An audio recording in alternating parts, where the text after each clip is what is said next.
Alright, so now I have already carved out all the whites in my design, and I'm ready to print my first color. If I'm going to do another color on top, I've got to make sure it's the lighter color that I'm printing first, and that it's going to work with the mix with the color that I'm going to do. I'm actually going to do kind of a different, slightly different design. I'm going to do this half in blue and this half in violet, just to have some fun with it. I'm going to show you a couple different things. So I have a bench hook that's metal this time. So I hook it on the counter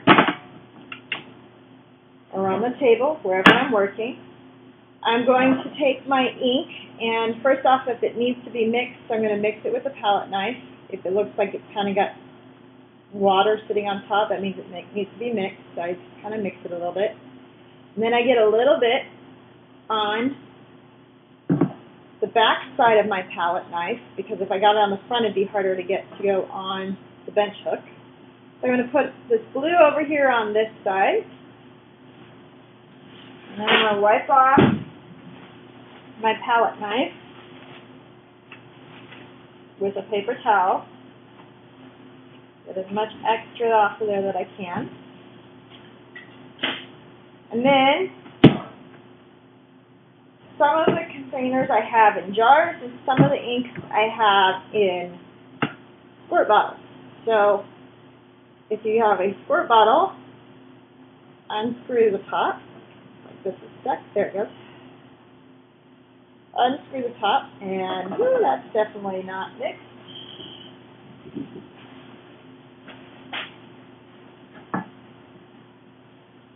If that happens, make sure you kind of wipe that off, because you don't want all that oil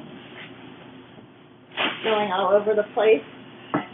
Mixing in, it would be too thin for printing.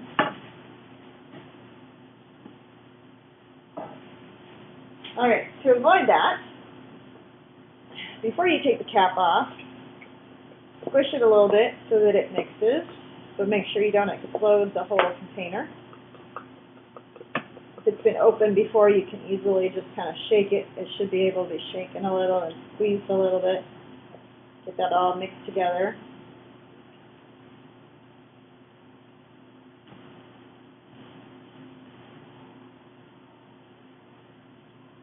Okay, now I should be able to put this across.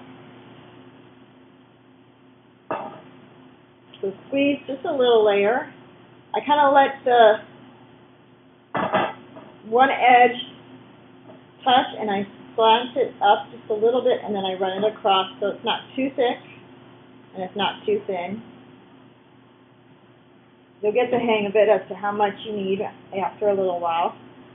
Then I'm going to take this brayer, which is my roller, and I'm going to start here and roll up, and I'm just going to let it all just keep rolling up, because if I roll up and down, if I do this, I'm only getting the same spot over and over again. So I got to make sure I roll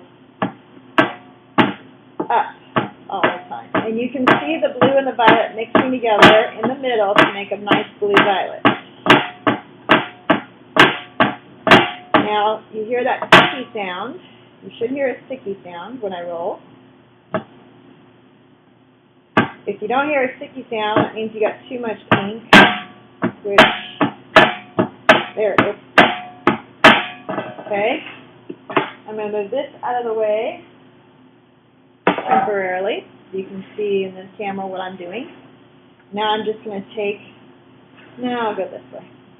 I'm just going to take and start on one end and roll all the way up. I didn't get that edge over there for some reason.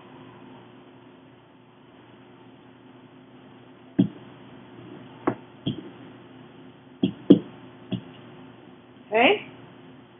Then when I go to set my bench hook down, or sorry, my brayer down, I want to make sure I set it up here at the top, turn this way so the handle is not in the ink sleeve. So I got the blue and the violet matching where it goes. So the handle away from the ink.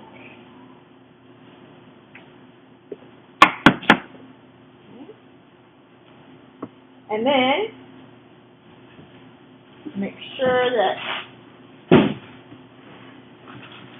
my printing area is clean. You can move to a new printing area separate from your rolling ink area.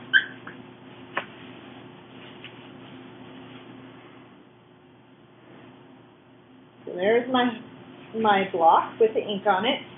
I'm going to make sure that I don't have any ink all over my fingers because I don't want to make a mess of my paper.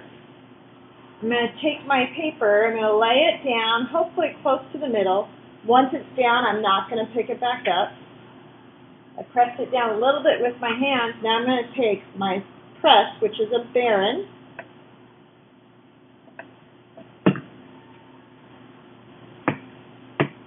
and I'm going to press it. I have to give it some pressure. I'm not going to be able just to like lightly go over it.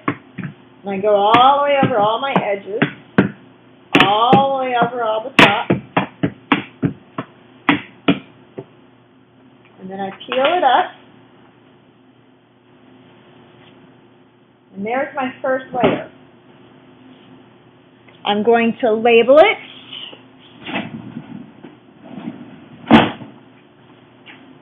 So I'm going to put my name in the bottom left, first and last. And this is the first one out of, I'm going to do 6. So 1 out of 6 is what goes in the bottom right. Then I would roll my ink out again. If I need to add more ink to that bench hook, I would.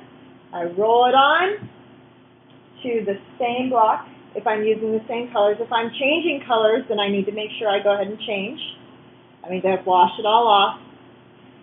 And then I do my second one on a separate paper. And then my third one, my fourth one, my fifth one, and my sixth one.